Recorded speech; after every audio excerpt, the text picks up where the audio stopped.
Hola queridos amigos, queridas amigas, mi nombre es Luis Eduardo Vivanco, soy el pasante que reemplaza el día de hoy a Anderson Boscan, quien goza de unas inmerecidas vacaciones en el Imperio. Empezamos una semana corta, sin embargo no por eso menos explosiva, menos importante en este país, en una coyuntura en la que nos encontramos en varias encrucijadas legales, y en otros temas de mucha importancia que los desarrollaremos en un minuto en caliente.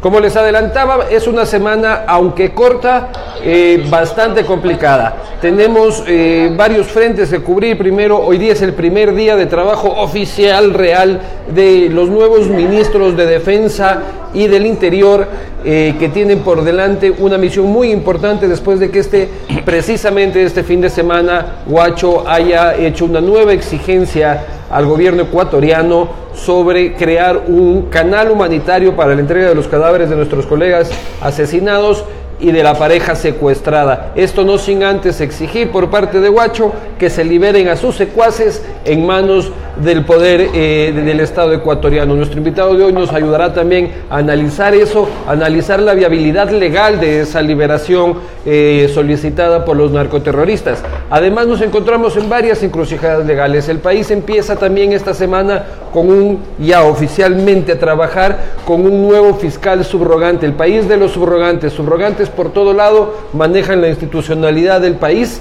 También analizaremos eso desde la Fiscalía y no nos quedaremos sin hablar de un buen amigo de nuestro invitado de hoy, el señor Gustavo Yalc, quien también enfrenta una posibilidad de juicio político en la Asamblea. Venimos en un momento con la entrevista al presidente del Colegio de Abogados, Ramiro García.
Buenos días queridos amigos, queridas amigas, miércoles 2 de mayo, después de un largo e imprevisto feriado en este país, arrancamos con las noticias, arrancamos con la opinión, arrancamos con las entrevistas. Damos la bienvenida a un buen amigo también de esta casa, el doctor Ramiro García, presidente del Colegio de Abogados de Pichincha. ¿Cómo está, Ramiro? Muchas gracias, todo bien, Luis Eduardo, un gusto volver a este espacio. No has vuelto desde el principio, ¿no? Inauguramos, claro. Acuérdate, con Fernando Villavicencio. Fernando Villavicencio, claro. Sí. No, acá los que nos caen bien siempre vuelven. Muchas gracias. Como comentaba en un principio, Ramiro, arranquemos por lo primero, que es la designación de Lino Mauro Toscanini como ministro del Interior y de Osvaldo Jarrín como ministro de Defensa en una coyuntura absolutamente delicada en este país. Primero, ¿cuál fue tu reacción a escuchar esos dos nombres el viernes de la semana pasada? Bueno, amargo y dulce, como dice la cumbia. Creo que Osvaldo Jarrín es una persona con la experiencia suficiente y ya era hora, además, de sentar a alguien que tenga nociones de defensa, porque en la coyuntura actual, en las circunstancias por las que vive el país, el tema de defensa es un tema técnico, no es un tema ideológico solamente, es un tema que requiere de una persona que sepa de qué armamento disponemos, de qué armamento dispone en este caso las fuerzas irregulares que nos atacan, de con cuántos efectivos contamos, cuáles son además las estrategias o las políticas, pero ya desde lo técnico a implementarse para asegurar en este caso nuestra frontera norte, y eso difícilmente le vas a poder pedir a un sociólogo que no tiene la más remota idea y ninguna experiencia. Bueno, de donde sea, o a un abogado, o sea, en mi caso por ejemplo. Sí, no hubiese estado el Ministerio de Defensa. Pero ni loco. ¿Y ni loco por qué? Porque no tengo idea de cuántos efectivos tenemos en ejército, marina, aviación. No tengo idea, además, de cuáles son los puntos calientes que tenemos en la frontera norte. No tengo idea cuáles son las políticas a desplegarse a efecto de asegurar esas zonas de frontera. No me metería en lo ¿Sentiste satisfacción por el nombramiento del general Jarrín? Sí, yo creo que el general Jarrín, además lo conozco en lo personal, me parece un tipo mesurado, me parece un tipo tranquilo, porque esa es otra cosa. Cuando ocurren este tipo de eventos como los que hemos pasado, el secuestro y muerte de periodistas, el secuestro de una pareja, se desborda el punitivismo, se desborda el discurso violento, guerrerista, de persecución, y necesitas gente que pueda embragar, ¿no? Que pueda poner y además gente, por lo menos yo no he escuchado nunca un caso de corrupción vinculado al general Jarrín. Y es importante porque un tema de reforzamiento de frontera, lógicamente creo que vendrá con compra de armamento, y en la compra de armamento siempre hay algún sapo sabido que siempre está atento, porque es un momento bonito. Históricamente, segmentos de corrupción a nivel mundial, que además han sido totalmente opacos, impunes, ha sido en la adquisición de armamento, porque además, como es parte de seguridad nacional y no está sometido a los procedimientos contractuales, ni a los procesos de revisión posteriores o de publicidad posterior. Hay cómo hacer lo que se dé la gana. Tienes, digamos, un margen de opacidad mucho mayor que el de la contratación pública regular. Entonces, así que el general Jarrín, pilas a eso. Dijiste con un adicional, que puedes inclusive además apelar a los argumentos más patrioteros para justificar cualquier acto de corrupción, ¿no? O sea, si vos te opones, por ejemplo, a la compra de... Traidor a la patria. Claro, traidor a la patria. Entonces, lo que no puedes decir en el caso de la contratación de una carretera. Bueno, que no nos caigan con otros drups, porque ahí sí estamos jodidos. Me dijiste que, en cambio, la parte amarga venía por el interior. Más que amarga, también conozco de alguna manera la trayectoria del economista Toscanini. Yo soy profesor de posgrado en la Universidad Católica de Guayaquil. ¿Lo conoces entonces? Sí, conozco. Yo primera vez, también por Serrano Bobo, pero no tenía conocimiento de su existencia. Él fue decano de la Facultad de Economía y posteriormente rector de la Universidad Católica de Guayaquil. Como rector, yo lo vi muy cercano a la posición gobiernista Correa, lo cual no necesariamente lo descalifica. Pero ¿en qué actitudes las bueno, lo que pasa, inclusive desde lo personal entiendo que tenían una muy buena onda, lo cual se ha demostrado. Ya no eres profesor de la universidad, sí, ¿no? Sí, sigo siendo. A ver si después de esta entrevista sigues siendo profesor. Bueno, no sé si me vuelvan a invitar. Pero en todo caso, más allá de eso, más allá de sus afectos personales o sus afinidades políticas, el tema es también la seguridad interna es un tema técnico. O sea, no es algo que se puede improvisar. Y de lo que conozco, de la experiencia y formación del economista Toscanini, yo no veo, la verdad, qué tanto conoce sobre el tema de la seguridad. Bueno, para el Ministerio de Finanzas, ¿no? Claro, si me hubieran dicho que es el nuevo gerente del Banco Central o el nuevo ministro de Economía, habría dicho, me parece muy bien. Además, una persona que ha ocupado decanatos, rectorados, que ha tenido una trayectoria académica relevante, sí. Pero ¿a qué puede responder eso? O sea, ¿qué pudo haber pasado por la cabeza del presidente Moreno? Bueno, yo creo que hoy por hoy debe ser muy difícil para el presidente Moreno escoger colaboradores. Primero porque de todos los panas que tenía, la mitad ya se fueron. Y es más, no solamente que se fueron, sino que le dicen de todo y se convirtieron ya en sus enemigos. La forma tan violenta, tan virulenta diría yo, en que se ataca al presidente Moreno por parte de la oposición correísta, o sea, no tiene nada que ver con las críticas que hace el resto de la oposición. Sí, es decir, la oposición, digamos, la oposición que era la oposición del correísmo, critica a Moreno. Pero sus críticas son muchísimo más mesuradas que las críticas que provienen de sus ex amigos. Entonces, con un adicional, que bueno, por lo menos con eso ya sabes a qué juegas. Pero debes tener un gran segmento que están de alguna manera navegando en dos aguas, trepado a dos caballos, y con los cuales no sabes además si puedes contar o no puedes contar, y que te enteras ya cuando te cayeron encima. Por ejemplo, Tú recordarás cuando de pronto el presidente Moreno se enteró por las noticias que su embajador en la OEA le había llevado al presidente Correa a denunciar la consulta que había convocado él como un acto lesivo a la Constitución. Entonces, Albuja era, ¿no? Sí, Marco Albuja. Entonces, ese tipo de cosas, por ejemplo, deben estarle pasando a diario y en todos los segmentos. Entonces, quintas columnas debe tener en cantidades. Pero, y además en interior, no es que tengamos el país por lo menos visibles expertos en seguridad que no sean ex policías en general, ¿no? Bueno, generalmente se ha dejado esa discusión a los policías, pero no, existe gente muy buena. Existe gente, por ejemplo, en la Flaxo, que viene analizando el tema de la seguridad ciudadana desde hace mucho tiempo. Fernando Carrión, para poner un ejemplo, que viene analizando el tema de seguridad ciudadana desde hace mucho tiempo. El propio Fernando Bustamante. Pero a él también lo apuntaban para alcalde de Quito, lo apunta para presidente de la Liga, para todo lo... Sí, pero el Fernando a la final como que no termina de meterse. Lo que pasa es que a nosotros los que venimos de la academia, nos resulta muy cómodo esa posición de académicos, porque a la final estamos de francotiradores, pero además... Mandas al carajo y de ahí no es tu responsabilidad. Pero además trepado en un montón de libros, ¿no? Entonces, claro, desde lo conceptual puedes decir cualquier cosa. Pero el rato que te toca mojarte poncho, para mí, por ejemplo, el entrar a la dirigencia gremial, a la presidencia del Colegio de Abogados, así es todo un reto, y justamente por eso. Porque una cosa es hablar desde la posición individual académica y otra cosa es hablar ya en representación de un gremio. O sea, tiene otras dinámicas completamente diferentes. En lo que conversábamos también este fin de semana, este feriado, el Frente Oliver Sinisterra emitió un comunicado aparentemente confirmado en el que Guacho pide un corredor humanitario, ¿no es cierto?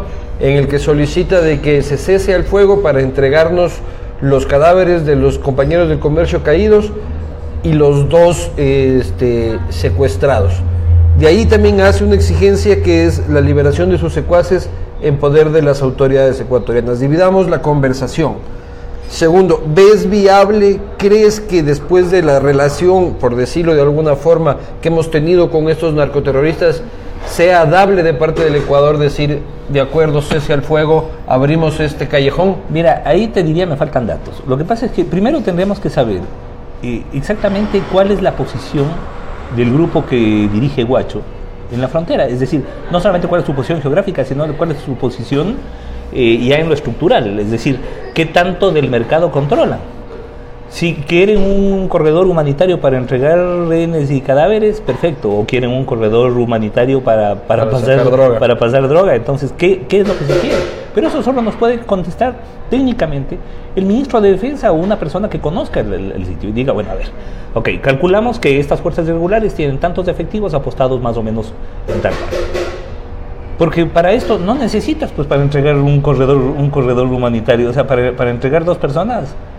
Las sueltas ahí en Mataje. Pero, claro, o sea, es más fácil secuestrarlas que entregarlas. O sea, tú sospechas de que la exigencia de ese corredor podría ser para sacar mercancía. Es decir, a lo que voy es que no me cierra desde lo lógico, ¿no? Porque pueden decir, vea, ¿sabe qué? Vengan a recoger los 3 cadáveres y las 2 personas en tal punto. Y ya está.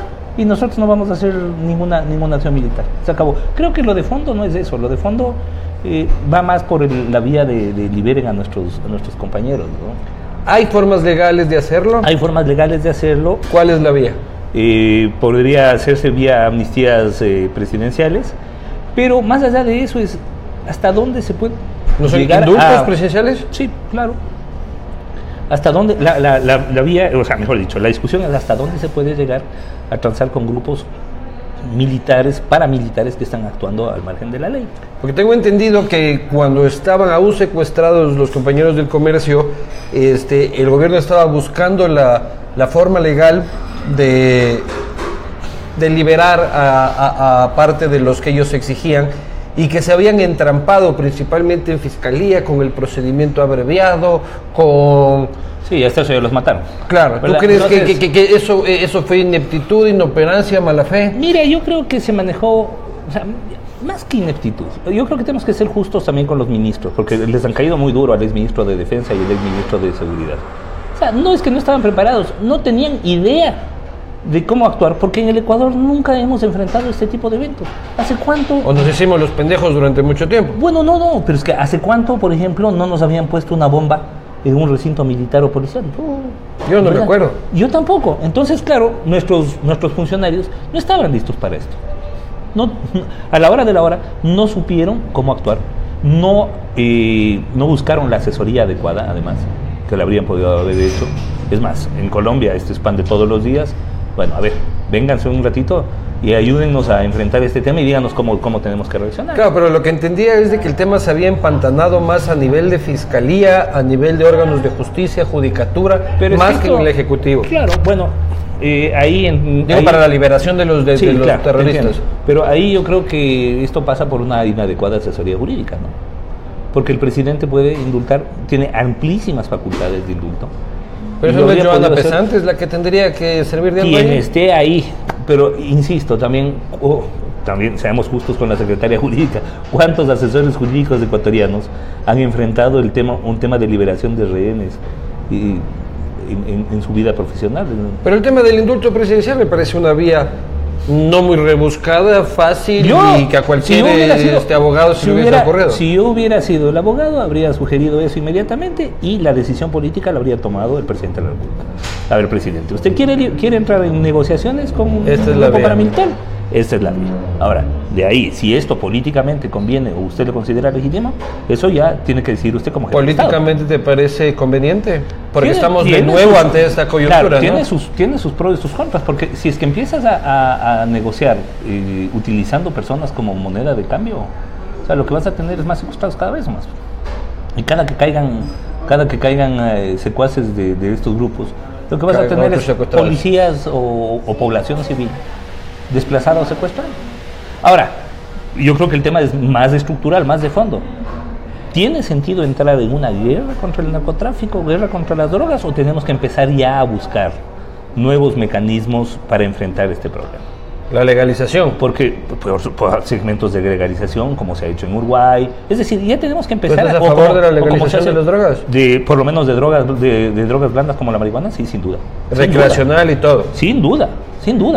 Esto afecta a lo primero. A ver, primero, la guerra contra las drogas ni ha reducido el poder de las mafias, ni ha reducido los montos de los negocios, ni ha reducido el dinero de ganancia ilícita, ni ha reducido el número de gramos o de kilos o de toneladas que circulan por las calles. Todos queremos a la droga fuera de nuestras casas, de nuestras escuelas, de nuestras calles, sin lugar a dudas. El tema es cómo lo hacemos.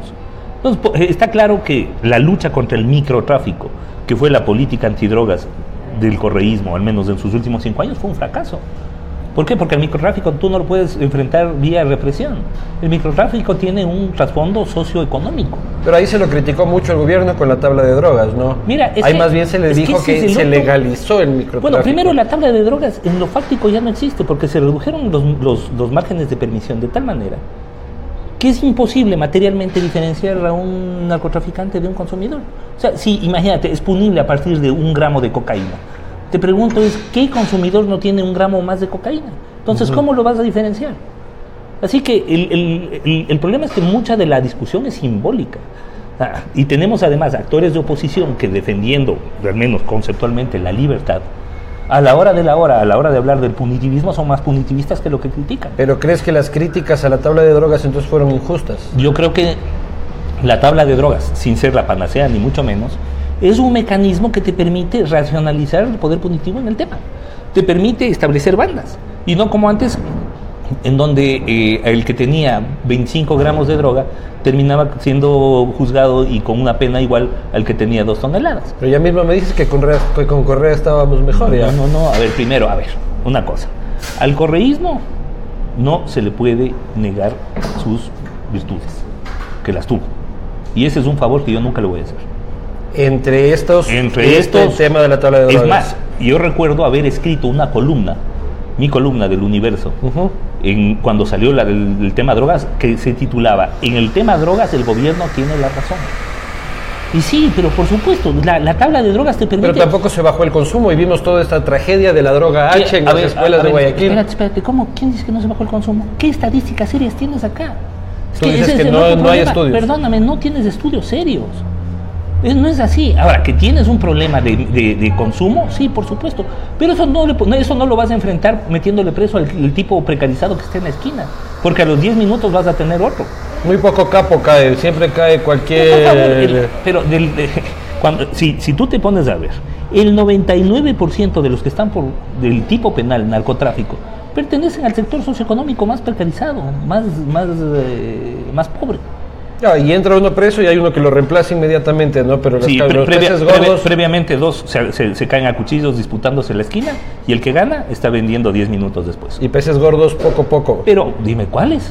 El gobierno dice, el gobierno acusa casi el gobierno anterior de haber caído en prácticas de narcopolítica y de haber sido cómplices o encubridores, o por lo menos no sé si es que cae en la complicidad de hacerse los pendejos de lo que ya sucedía en la frontera, porque lo que sucedía en la frontera, como todos sabemos, no es un asunto de ahora. Yo ¿no? creo que todos nos hemos hecho los pendejos.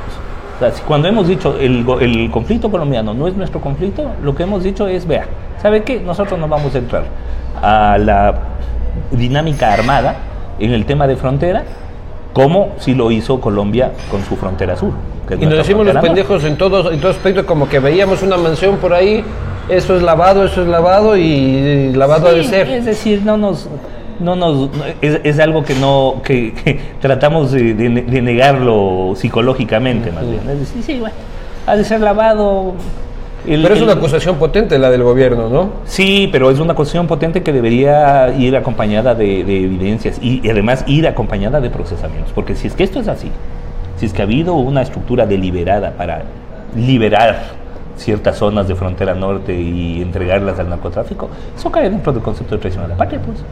El gobierno ha pedido oficialmente de que se inicie una investigación en cuanto a la supuesta financiación de la campaña de Correa por parte de las FARC, y le pidió al secretario de Comunicación que inicie la denuncia, ¿no? Eso ya es una forma formal de tratar de buscar una vía seria para lograr la verdad. Uno de los grandes pasos fue la salida del fiscal Vaca Mancheno, porque evidentemente cualquier iniciativa de procesamiento en contra de Correa o sus altos cargos iba a tener como dique infranqueable al fiscal Vaca.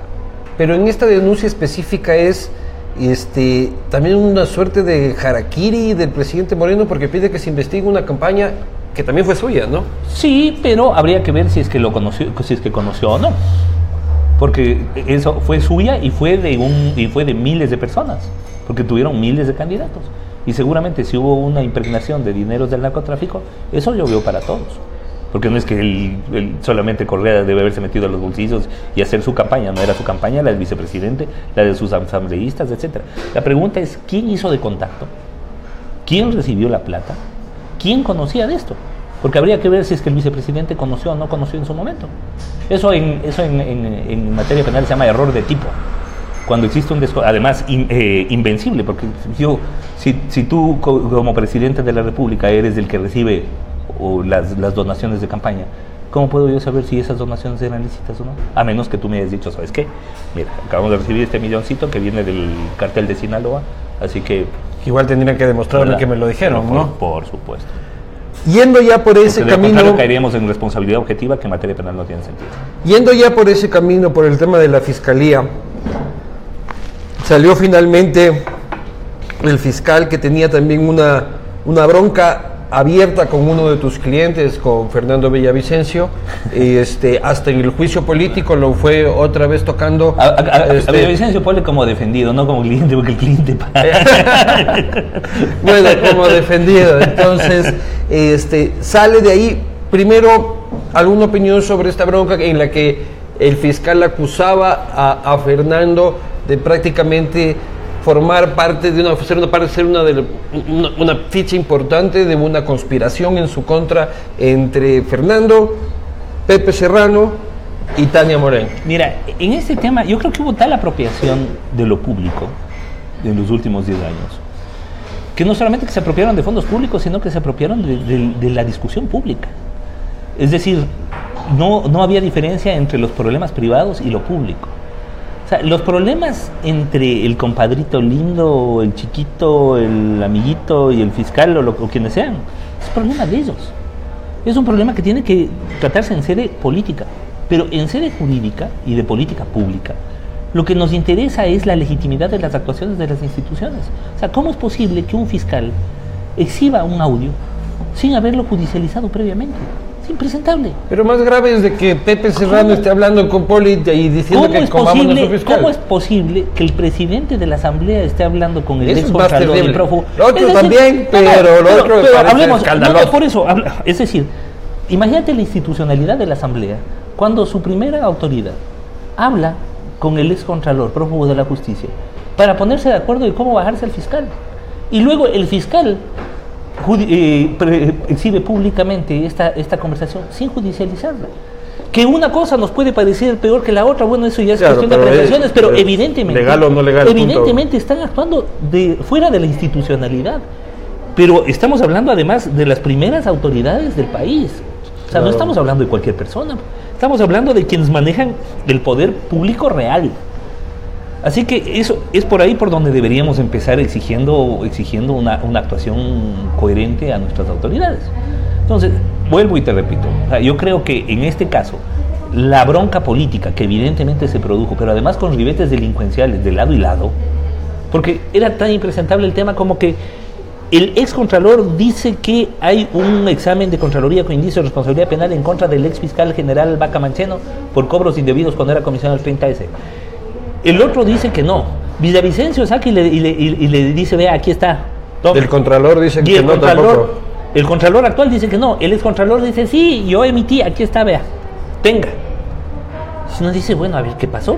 Igual que creemos. Acaba de aparecer otro informe en contra del Consejo de la Judicatura por manejo indebido de fondos en el manejo de inmuebles de su propiedad. O sea, vamos a llegar a la judicatura. Es decir, pero bueno, ¿te imaginas? Estamos hablando de Fernando no participó de un proceso de conspiración en contra del fiscal.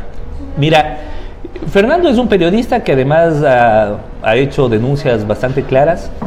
Creo yo que en todas ellas o en la mayoría de ellas pues es evidente que ha tenido la razón. Yo respeto mucho su actividad, que no es la mía. Yo he intervenido como abogado de él en un par de temas. Hemos presentado una denuncia, por ejemplo, en el caso de Petrochina en contra del expresidente Correa y todos aquellos que intervinieron en esa contratación dolosa, fraudulenta de deuda externa versus petróleo vendido a precio de gallina enferma.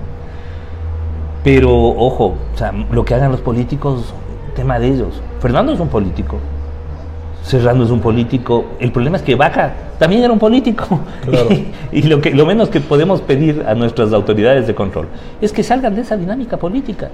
Tú viste la interpelación, a la final los argumentos de Vaca no fueron jurídicos, fueron argumentos políticos, fueron argumentos de están conspirando contra mí. Este es un tema era un juicio político, ¿no? Sí, por supuesto, pero es un juicio político en donde tú esperas que el fiscal exhiba argumentos jurídicos de sus actuaciones. Entonces, a ver, yo exhibí este audio bajo esta convención jurídica, o por último, me equivoqué. Sí, no debía hacerlo, me equivoqué. La ex fiscal Mariana Yepes aseguraba en una entrevista en Plan B de que ella no consideraba que era el mejor momento para prescindir del fiscal, por el tema de frontera, por todas las papas calientes que hay ahí. Mira, yo creo que, bueno, ahí yo discrepo con Mariana, cuyo criterio respeto, por supuesto, pero yo creo que cualquier momento era bueno para salir del ex fiscal, porque realmente se constituyó en un tapón para todos los temas de corrupción que involucraban a Correa y a los altos mandos del correísmo. Mira ¿qué tenemos ahí? Tenemos de las FARC del que hablábamos. Mira, tienes dos casos con informe de Contraloría con indicio de responsabilidad penal: Campos Inge y deuda externa. Sí. No inició proceso. Tenemos toda la información Lavallato o Odebrecht. No inició proceso. El único proceso que inició en contra de un alto cargo, Glass, lo hace con el Código Penal anterior y con una pena que correspondería a robarse 2 conejos rompiendo la puerta del color. Pero no inició una indagación previa ya por el tema de deuda. Parecía que eso, la semana pasada... En esto que quede claro para los oyentes y televidentes, la investigación previa o indagación previa no es una fase procesal, es una fase preprocesal. Pero hay que iniciar la investigación, no puedes saltarte a la instrucción fiscal de... Puedes hacerlo directamente cuando existe la evidencia clara, y existe evidencia clara. Pero además, en este caso, se pasó meses, casi año, con investigaciones previas. Claro, se mandó todas las investigaciones previas y todas las dejó investigaciones previas. Es que ese es el problema. Una de las formas de garantizar impunidad es abrir investigaciones previas y dejar ahí. Pero bueno, entonces tenías FARC, deuda, Singue, caso Lavallato. Odebrecht, pero por favor, refinería de Esmeraldas, refinería del Pacífico. Mira tú que todas las penas que le están aplicando por refinería de Esmeraldas o refinería del Pacífico son de 5 años o menos. Pregunta al señor Capaya cuál es la pena más alta que ha recibido. 5 años. Y pueden ponerle 100, que siempre será 5 años, porque no son acumulables. Ahí habrá que preguntar al esposo de la secretaria jurídica de la presidencia, que es el que está haciendo un gran trabajo como abogado de Capaya, ¿no? Bueno, ahí veamos en qué. Pero mira, se supone que traen a Capaya para que cante la plena, para que se acoja además a la figura de cooperador necesario. Más había dicho en los Capaya Leaks que... Pero por supuesto decía más en sus tweets y en sus videos de 2 minutos que en los 6 meses que creo que ya está aquí. Oye, pero yo tengo esta pregunta... ¿Cómo garantizaron su silencio? Procesándole por delitos menores. Entonces le están llenando de condenas. Pero hasta ahora, lavado de activos, 10 a 13, nada. Y ojo, que nosotros presentamos también, como Colegio de Abogados, una denuncia contra Glass y Capaya pidiendo que se procese por lavado de activos, para cuyo procesamiento no necesitas informe previo, como a diferencia del peculado. Hasta ahora, nada. Entonces, por eso te digo, o sea, el fiscal inició investigaciones previas y ahí dejó. Hay una denuncia también de César Montúfar por delincuencia organizada, me parece que es en la que ya mete pero a todo el mundo. Sí, mete el Raimundo y todo el mundo. ¿Le ves viabilidad legal a eso? No conozco el informe, no conozco la denuncia. Considero a César un tipo serio. O sea, no creo que haya sido un... Es lo que lo acusa el presidente, es de haber creado todo un sistema que permita, o sea, que cree el caldo de cultivo para la corrupción. Bueno, pero primero tenemos... El mecanismo, ¿has visto la serie El Mecanismo de Netflix? Sí, cómo no. Buenazo, verás, ¿no? Explica todo el tema de Lavallato. Ya te oía cantando el Bella Chao hace un rato. Ya me acabé de La Casa de Papel. Que he estado viendo acá en La Casa de Papel. Así para meterme al Banco Central, pero el Banco Central ya no imprimen nada, pues hermano, esa serie tenía que haber existido en el 97, ahí para ir sacando un camión de sucres. Bueno, a alguien sí se le ocurrió esa idea, ¿te acuerdas que el ex gerente de Bóvedas se sacó hace muchos años? No, tú debes haber sido un niño todavía. Sí, sigo siendo un niño. Por lo menos de corazón. Claro. Entonces lo que le acusa Montúfar es de haber creado todo este sistema, ¿no? Pero mira, yo creo que antes de... A ver, ya desde lo técnico y como penalista te digo, yo creo que antes de acudir a tipos penales como asociación ilícita o delincuencia organizada, yo creo que hay que ir a los delitos específicos, a los que son evidentes: peculado, lavado de activos, cohecho, pero agravado, acordando de cómo demostrarle $1 hasta el momento. Yo creo que lo de Petrochina, por ejemplo, es un peculado de miles de millones de dólares que son imputables a él por su Pero decisión. no en beneficio propio, no se le puede descubrir una cuenta en Suiza. No, es que estás confundiendo peculado con enriquecimiento ilícito. En el peculado es en beneficio propio de terceros. Claro. Entonces yo te puedo demostrar claramente que los intermediarios, terceros, en este caso los intermediarios se reforraron en plata. Nielsen Arias se reforraron en plata en base al decreto ejecutivo firmado por Correa que autoriza el mecanismo de deuda versus petróleo. Eso, en peculado es facilísimo. ¿Y cuántos años le toca a Refico? Si es que le condenan por eso, 10 a 13. Pero jodido que le condenen, o sea, ya no vuelve. Yo dudo que si es que lo procesan, él enfrente un procesamiento. ¿Pero tú crees que el nuevo fiscal Rea lo conoces? A duras penas. ¿Tienes algún criterio sobre, o sabemos por dónde se va? ¿Te da mayores garantías? Desconozco su trabajo. Yo creo que hay que darle el beneficio de la duda. Está recién sentándose en el puesto.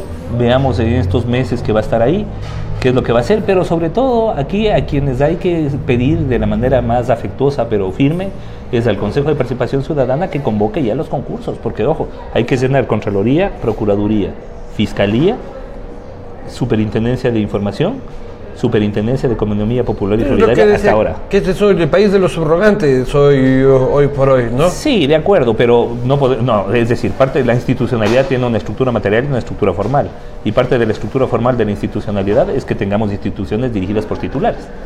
Entonces, claro, hoy por hoy tenemos subrogantes por todos lados, lo que digo.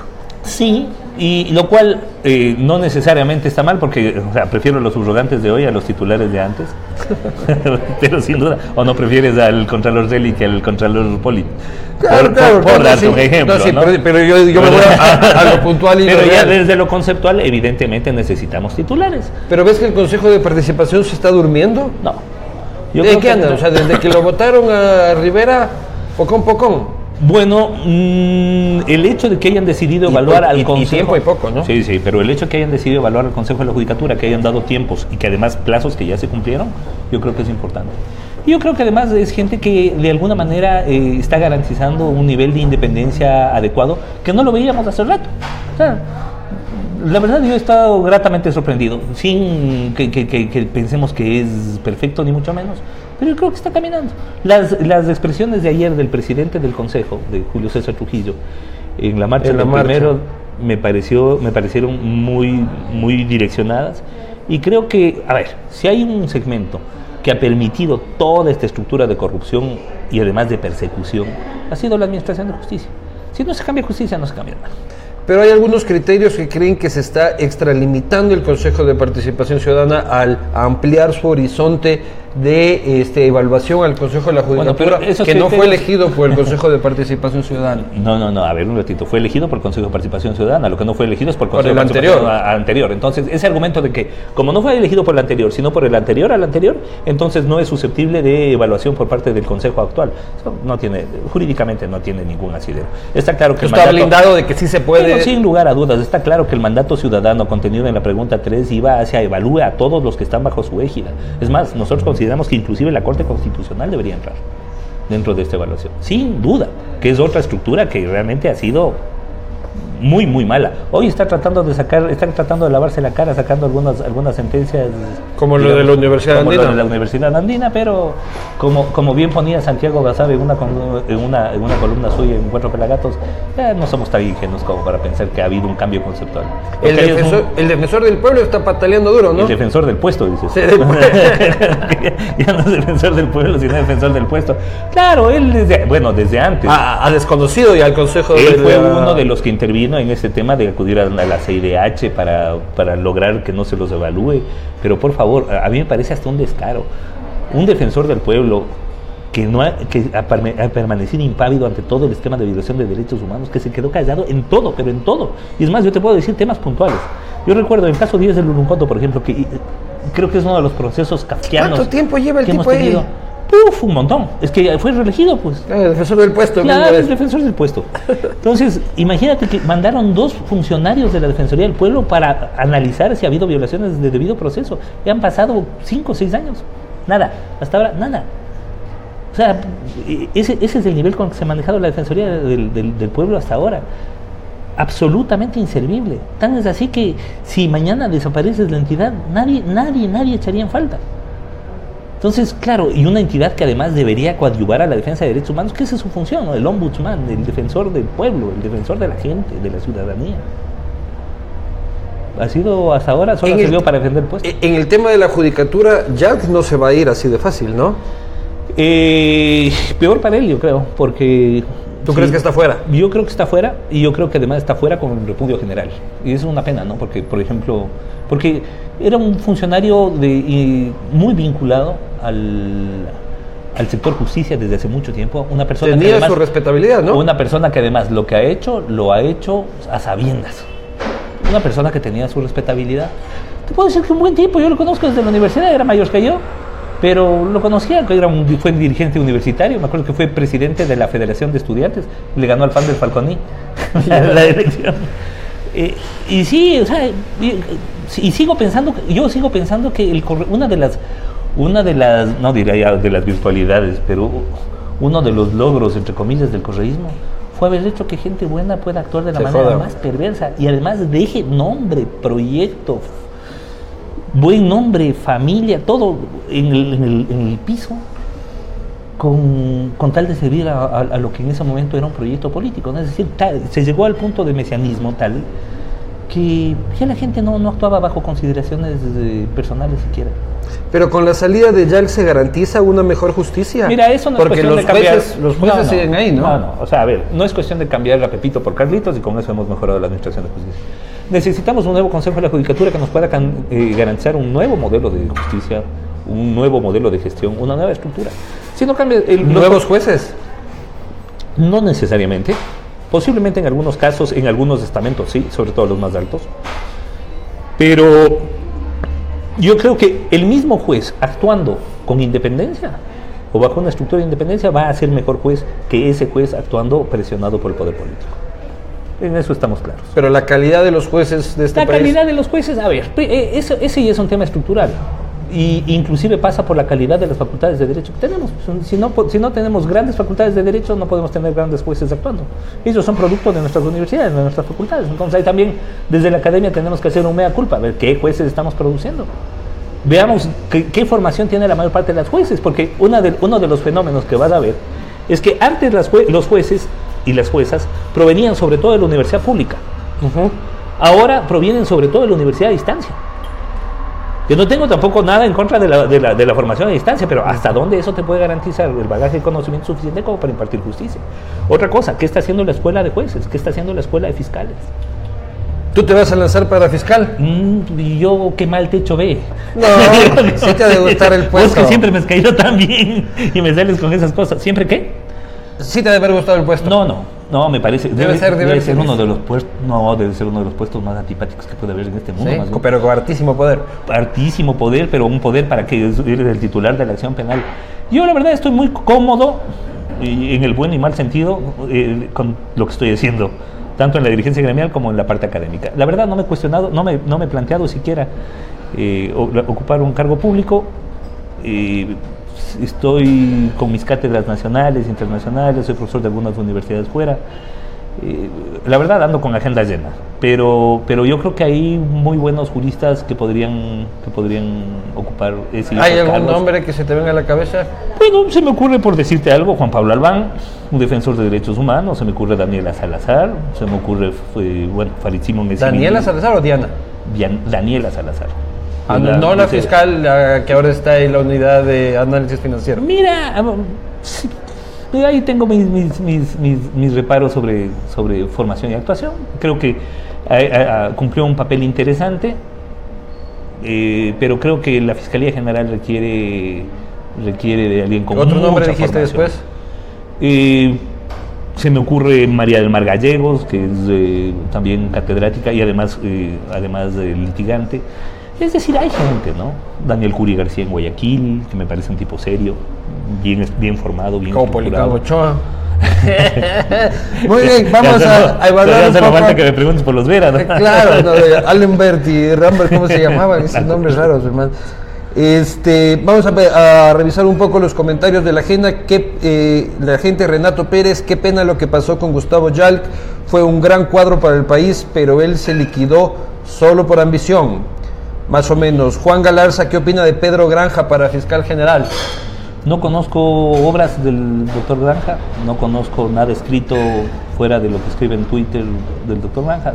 Si hay alguna obra, artículo, libro, no conozco su pensamiento penal, la verdad. La función judicial, falta más transparencia al momento de dedos, concursos públicos y de merecimientos. ¿Crees que los concursos en la función judicial son transparentes? No, o por para lo menos nada. son técnicamente hechos? No, para nada. De los grandes cuestionamientos que se ha hecho al Consejo de la Judicatura ha sido sus concursos, ¿no? La opacidad y lo tergiversados y lo amañados de los concursos. Ojo, yo creo que el nuevo fiscal, más allá de los nombres, primero es, ¿qué formación tiene? ¿Tiene formación en derecho penal o es simplemente un empírico? 2, su pensamiento penal. ¿Qué ha publicado? ¿Qué ha dicho? ¿Qué ha producido académicamente? Porque además se necesita un fiscal que venga con un buen bagaje conceptual para poder enfrentar los temas, porque ya son temas estructurales lo que se nos ve. Y sin pasado político, por lo ¿verdad? menos militante. Bueno, yo creo que todos tenemos una visión política, pero como tú dices, ¿no? Una Por lo persona que menos no haber aparezca estado como con la muy... banderita de Sí, algo. pues o sea, que por lo menos en el pasado reciente pues no haya sido muy vinculado a un Se haya amagado, por lo menos. Todos tenemos nuestros afectos y desafectos. Y no está mal, ¿no? Y eso no está mal. Pero saltar de un partido a la fiscalía tampoco está bien. Pero claro, por ejemplo, o sea, ya algo tan grotesco como lo que pasó en los últimos años, donde el de secretario privado del presidente pasaba a presidente del Consejo de la Judicatura, o de asesor político del presidente pasaba a fiscal general. Bueno, o sea, yo creo que ya eso raya en... Es un absurdo proponer... Que sea, además, otra cosa, la fiscalía requiere a alguien mentalmente estable, pues. Alguien que te pueda dar equilibrio en el tema, alguien que pueda ponerle la pausa, alguien que pueda garantizar un poder punitivo racionalmente manejado. Es un absurdo proponer legalizar el consumo de la droga opio porque destruye la salud de las personas. El Estado gastará mucho más dinero atendiendo la salud de los ecuatorianos, dice Rod Páez. Bueno, yo primero jamás hablé del opio. Segundo, hablé de cómo enfrentar el tema de las drogas blandas. Creo que legalizar ciertos segmentos podría coadyuvar inclusive a reducir su consumo, porque de hecho la ilegalidad interviene no solamente en el precio, en la violencia que esto genera a nivel de calles, sino también en el atractivo que esto genera. La ilegalidad genera atractivo de consumo. Y yo creo que sería interesante mirar la experiencia uruguaya de los últimos años y ver qué es lo que ha pasado.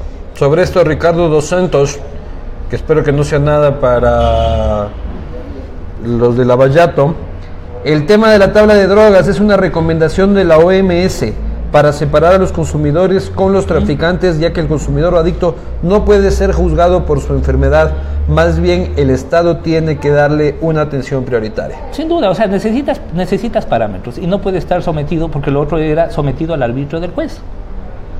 Te digo, yo ejercí como juez de corte provincial cuando no había la tabla de estupefacientes. Y claro, a la final cada sala, había 3 salas, cada sala tenía, digamos, que su propia tabla para establecer quién era consumidor y quién era traficante. Yo creo que hay que racionalizar el tema. Si está despenalizado el consumo, tenemos que diferenciar quién es consumidor y quién es vendedor, ¿verdad? Y además, enfrentar el tema del microtráfico no desde la lógica punitivista solamente, sino es cuestión de llenar cárceles. Mira que en los últimos 8 años, el Ecuador ha cuadriplicado su número de presos. Esas son cifras de dictadura. Hemos pasado de 9.000 a casi 36.000 presos. Nos hemos pasado construyendo cárceles y llenándolas además. Y si tú vas a la cárcel, vas a ver que el 99% de los que están ahí dentro pertenecen a un solo sector socioeconómico, el más deprimido. Y si analizas por qué están, vas a ver que el 70 o 75% de los casos que se judicializan son pequeños delitos contra la propiedad y pequeño tráfico de sustancias prohibidas. Pero habrá que construir una nueva cárcel para la revolución. Lo primero que tienes que preguntarte es qué es lo que estamos persiguiendo, el delito o la pobreza. Entonces claro, tienes una sobrerepresentación de pobres en las cárceles. Entonces, lo que quiere decir que hay que meter a todos sectores estratégicos. Lo que quiere decir que tenemos un sistema penal clasista que tiene enfocado su cliente, su objetivo, en los sectores socioeconómicos más deprimidos. Entonces, yo creo que tenemos que ya racionalizar eso, entendiendo que la cárcel está diseñada, insisto, para los más pobres, para los más vulnerables. Y es de esos sectores de quienes estamos sacando el grueso de los que están como personas privadas de libertad. Entonces yo creo que el nuevo fiscal debe entender el poder punitivo desde una lógica de garantías y de mínima intervención. Por eso te digo, necesitamos conocer su pensamiento penal, saber qué ha escrito, saber qué dice, saber qué piensa sobre el tema y cómo va a enfrentarlo. Como por ejemplo, ahora necesitamos un fiscal que conozca de derecho penal internacional, de derecho internacional humanitario y de derecho internacional de los derechos humanos para que pueda enfrentar adecuadamente el tema de frontera norte. O sea, si no es cuestión de decir vamos a procesar y punto, ¿no? El tema es más complejo. Muy bien, queridos amigos, este ha sido el presidente del Colegio de Abogados de Pichincha con su criterio jurídico y político sobre varios temas de actualidad nacional. Agradecemos por compartir, por darle like, por todo lo que hacen con nosotros, todos los comentarios. He tratado de procesar solo algunos, pero son varias decenas. Sin embargo, creo que siempre van a quedar preguntas en el aire que tratamos de procesar día a día. Agradecer a Ramiro por acompañarnos esta mañana. Gracias, Luis Eduardo, que está aquí. Saludos a Anderson, donde esté. En el Imperio. Venimos con el punto final.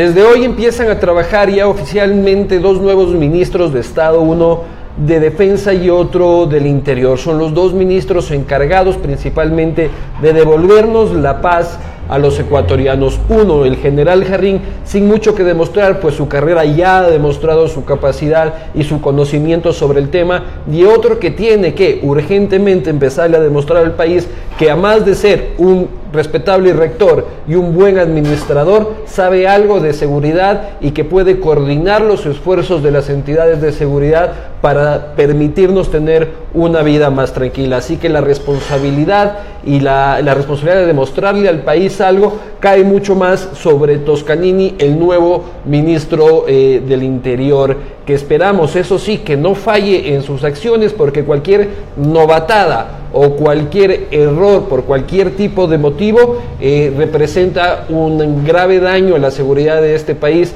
que ya vive intranquilo, que ya vive con amenazas de bomba y que busca irremediablemente que le devuelvan la paz con la que ha vivido durante todo este tiempo. Así que esperamos que se pongan a operar desde el día de hoy con todas sus fuerzas y que podamos volver a recuperar la tranquilidad. Eso ha sido todo por hoy. En News and Coffee nos vemos mañana, todavía conmigo, aquí en este mismo espacio. Muchísimas gracias.